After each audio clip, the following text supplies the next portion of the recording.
Hi, today we're going to be reading The Giver, Chapter 4. Jonas rode at a leisurely pace, glancing at the bike ports beside the buildings to see if he could spot Asher's. He did not often do his volunteer hours with his friend because Asher frequently fooled around and made serious work a little difficult. But now, with 12 coming so soon and the volunteer hours ending, it didn't seem to matter.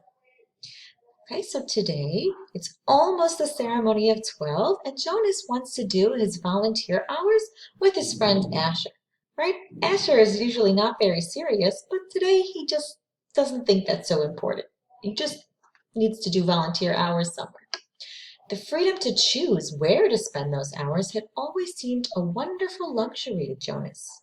Other hours of the day were so carefully regulated. In Jonas's community, everything is scheduled. No one is given many choices. The volunteer hours is where they are allowed to choose. One of the very only places where their choice is allowed. He remembered when he had become an 8, as Lily would do shortly, and he had been faced with the freedom of choice. The 8s always set out on their volunteer hours a little nervously, giggling and staying in groups of friends. Okay, so the volunteer hours first begin when they turn 8. Okay, his sister Lily is going to be 8 soon, and then they'll get a choice of where they can do their volunteer hours. They almost invariably did their hours on recreation duty first, helping with the younger ones in a place where they still felt comfortable. But with guidance, as they developed self-confidence and maturity, they moved on to other jobs, gravitating toward those that would suit their own interests and skills. Okay, so at first, when they first become 8, most kids try to do their volunteer work where they feel comfortable, at the recreation center, right? Where they used to go after school. So that's where they help the other children. But then when they get older, and when maybe their teachers can help them, they can choose different places to go. A male 11 named Benjamin had done his entire nearly 4 years in the rehabilitation center, working with citizens who had been injured. It was rumored that he was as skilled now as the rehabilitation directors themselves, and that he had even developed some machines and methods to hasten rehabilitation. There was no doubt that Benjamin would receive his assignment to that field and would probably be permitted to bypass most of the training. Okay, so there's another boy who's the same age as Jonas. He's also an 11. His name is Benjamin. And we see that he spends a lot of time in the rehabilitation center, okay, working with citizens who had been injured. If someone has an injury, then they maybe need to do physical therapy before they can, let's say, walk again. So Benjamin is so passionate about rehabilitation or shikun that he always does his volunteer hours there, and he's very skilled at it. Jonas was impressed by the things Jonas had achieved. He knew him, of course, since they had always been group mates, but they had never talked about the boy's accomplishments, because such a conversation would have been awkward for Benjamin. There was never any comfortable way to mention or discuss one's successes without breaking the rule against bragging, even if one didn't mean to. It was a minor rule, rather like rudeness, punishable only by gentle chastisement. But still, better to steer clear of an occasion governed by a rule that would be so easy to break. So Jonas didn't feel comfortable asking Benjamin about his work because maybe it would have seemed rude for Benjamin to brag about his work, so they just don't talk about it so they won't be in an uncomfortable situation. Okay, now we're at the top of page 35. The area of dwellings behind him, Jonas rode past the community structures, hoping to spot Asher's bicycle parked beside one of the small factories or office buildings. He passed the child care center where Lily stayed after school, and the play areas surrounding it. He rode through the central plaza and the large auditorium where public meetings were held. Jonas slowed and looked at the name tags on the bicycles lined up outside the nurturing center. Jonas is looking for Asher, right? He can find him because his name is on his bicycle. So he's driving by, right, riding his bicycle, trying to find Asher's bicycle.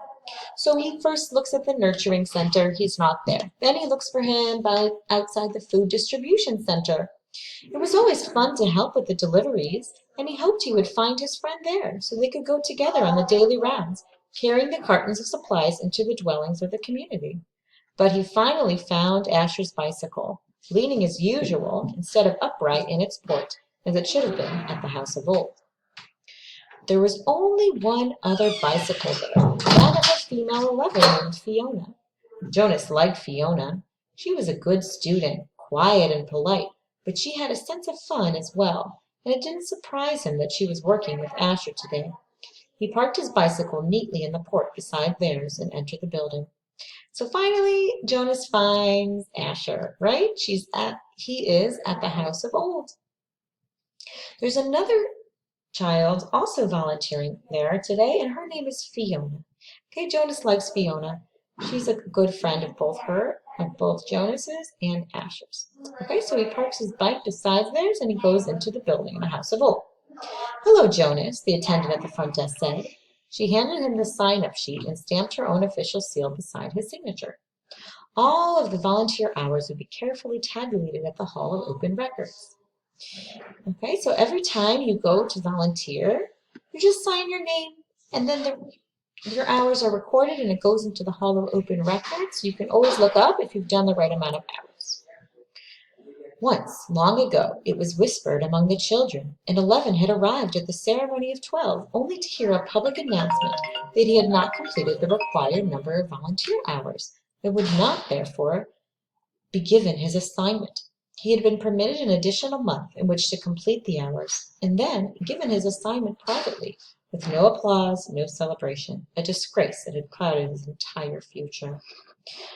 So it doesn't happen very often. It's unclear if it's ever happened. But if you don't fulfill the hours of volunteer work that you need to fulfill, then you can't be given your assignment on time at the ceremony of 12. Maybe they'll give you an extra month to complete the assignment, and then you'll get your assignment later, but you won't get the ceremony of it, right? It's like kind of like missing your graduation ceremony, which is a shame. It's good to have some volunteers here today, the attendant told him. We celebrated a release this morning, and that always throws the schedule off a little, so things get backed up. She looked at a printed sheet. Let's see. Asher and Fiona are helping in the bathing room. Why don't you join them there? You know where it is, don't you? Okay, so the attendant, who is the person who's working there, tells them, oh, good. It's so good that you came today because we're off schedule, so things are running behind schedule. Asher and Fiona are helping in the bathing room, right? That's the room where they give the old people a bath. So she tells him to go join his friends in the bathing room. Jonas nodded, thanked her, and walked down the long hallway. He glanced into the rooms on either side. The old were sitting quietly, some visiting and talking with one another, others doing handwork and simple crafts. A few were asleep. Each room was comfortably furnished, the floors covered with thick carpeting. It was a serene and slow-paced place, unlike the busy centers of manufacture and distribution where the daily work of the community occurred. So now it's just describing how the house of old feels like. Okay, it feels calm, it feels peaceful, okay, where the old are just sitting quietly, some are sleeping, some are doing quiet work, okay, like crafts, right? It's like artwork, okay, or melechet yad. Jonas was glad that he had, over the years, chosen to do his hours in a variety of places so that he could experience the differences. He realized, though, that not focusing on one area meant he was left with not the slightest idea, not even a guess of what his assignment would be. Okay, so unlike Benjamin, Jonas always volunteers in a different place, or at least he's volunteered in many different places, which was interesting, right? Because you can experience all the differences of the different places that there are in the community. But now he really has no idea what his assignment will be. He laughed softly. Thinking about the ceremony again, Jonas, he teased himself. But he suspected that with the date so near, probably all of his friends were too. He passed a caretaker walking slowly with one of the old in the hall. Hello, Jonas, the young uniformed man said, smiling pleasantly. The woman beside him, whose arm he held, was hunched over as she shuffled along in her soft slippers. She looked toward Jonas and smiled, but her dark eyes were clouded and blank. He realized she was blind. He entered the bathing room with its warm, moist air and a scent of cleansing lotions. He removed his tunic, hung it carefully on the wall hook, and put on his volunteer smock that was folded on a shelf. Okay, so Jonas walks through the house of old. He enters the bathing room. He takes off his shirt and he puts on the special smock that all the volunteers wear. Okay, so probably so his own shirt won't get wet. Hi, Jonas, Asher called from the corner where he was kneeling beside a tub. Jonas saw Fiona nearby, at a different tub. She looked up and smiled at him, but she was busy, gently washing a man who lay in the warm water. Okay, so he sees what's going on inside the bathing room. Asher is washing someone at one tub. Fiona is washing somebody else at a second tub. Jonas greeted them and the caretaking attendants at work nearby. Then he went to the row of padding lounging chairs where the others of the old were waiting. He had worked here before. He knew what to do. Okay, so there's a whole line of old people waiting for their turn to be washed. So the next person in line, he chooses to wash. Your turn, Larissa, he said, reading the name tag on the woman's robe. I'll just start the water and help you up. He pressed the button on a nearby empty tub and watched as the warm water flowed in through many of the small openings on the sides. The tub would be filled in a moment, and the water flow would stop automatically.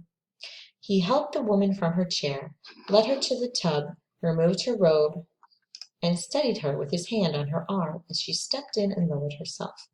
She leaned back and sighed with pleasure, her head on the soft, cushioned headrest. Okay, so he's just helping this woman, Larissa, get into the bath. Comfortable? He asked, and she nodded, her eyes closed.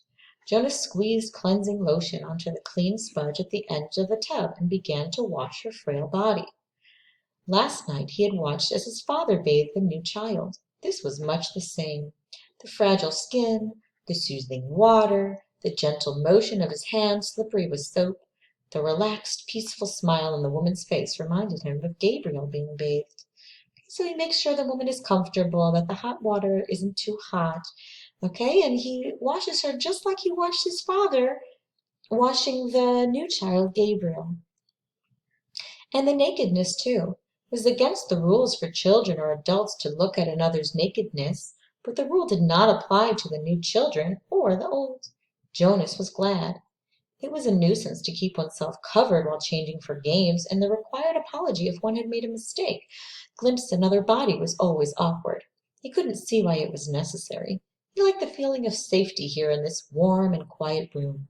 He liked the expression of trust on the woman's face as she lay in the water, unprotected, exposed, and free. Okay, so there's a rule that says you're not allowed to look at anyone else's naked body, except for old people and the new children. But Jonas finds this rule like a nuisance. He doesn't understand why it's important because it just makes changing awkward. From the corner of his eye, he could see his friend Fiona help the old man from the tub and tenderly pat his thin, naked body with an absorbent cloth. Okay, he can see his friend Fiona helping somebody else. She helped him into his robe. Jonas thought Larissa had drifted into sleep, as the old often did, and he was careful to keep his motions steady and gentle so he wouldn't wake her. He was surprised when she spoke, her eyes still closed. This morning we celebrated the release of Roberto, she told him. It was wonderful. I knew Roberto, Jonas said. I helped with his feeding the last time I was here, just a few weeks ago. He was a very interesting man. Okay, so now we hear the story about the ceremony of release that they had this morning. This was a man named Roberto, someone who lived at the house of old. Larissa opened her eyes happily. They told his whole life before they released him, she said. They always do. But to be honest, she whispered with a mischievous look, some of the tellings are a little boring. I've even seen some of the old fall asleep during tellings. When they released Edna recently, did you know Edna? Jonas shook his head. He couldn't recall anyone named Edna. Well, they tried to make her life sound meaningful. And of course, she added primly, all lives are meaningful. I don't mean that they aren't. But Edna, my goodness, she was a birth mother, and then she worked in food production for years until she came here. She never even had a family unit. Larissa looked around to make sure no one else was listening. Then she confided, I don't think Edna was very smart. Okay, so Larissa is just telling a story about a different woman who